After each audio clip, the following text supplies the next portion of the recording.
In the late 19th century, France was changing rapidly because photography had become widely available. So artists no longer needed to focus solely on creating perfectly realistic images. Rather than painting something that was absolutely realistic to life, they began asking a new question. How can we paint what something feels like to see it? This movement became known as Impressionism, and this name actually began as an insult by a critic. Claude Monet exhibited a painting called Impression, Sunrise, and a critic joked that it wasn't really a finished painting, just an impression of a painting. And ironically, the artists embraced this label and Impressionism was born. Around the same time, another major influence was arriving in Europe, and these were Japanese woodblock prints. Japan reopened trade with the West in the mid-1800s, and artists like Monet, Degas, Renoir, and Van Gogh were captivated by them. These prints used bold colors and flattened perspectives and asymmetrical compositions and scenes from everyday life, and the Impressionists wanted to copy this. Claude Monet became an avid collector of these Japanese prints and filled his home with hundreds of them. You can still see many of them hanging on the walls of his house in Giverny today. And this reached beyond his walls into the landscape he lived in itself. The famous painting of the water lilies and the bridge is a Japanese bridge crossing his lily pond. This all reflected his admiration for Japanese aesthetics, but rather than simply copying Japan, Monet blended those influences with his own vision to create something entirely unique. One of the most famous places connected to Monet is his home and gardens in Giverny, France.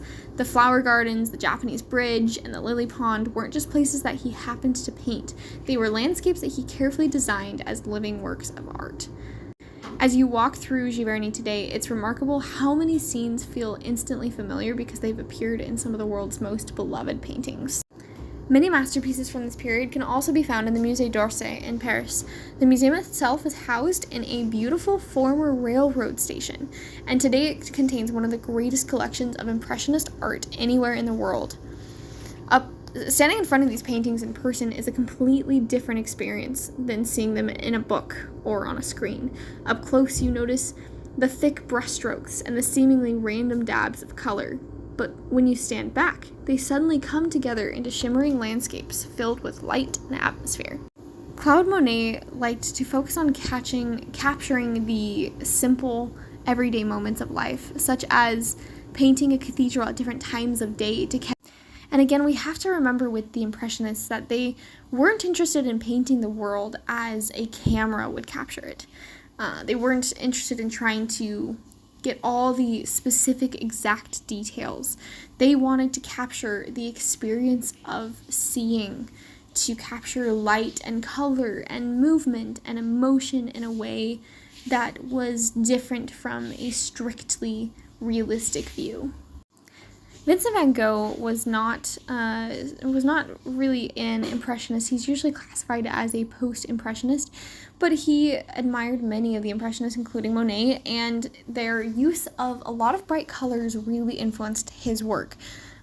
He was also interested by the Japanese style and copied a lot of them, but while Impressionism focused more on capturing different effects of light and patterns, Van Gogh pushed color and brushwork even further.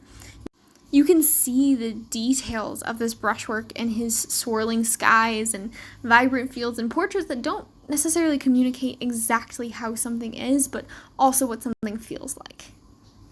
This just goes to show that art can reveal more than just the appearance of the world, but our experience of living in it.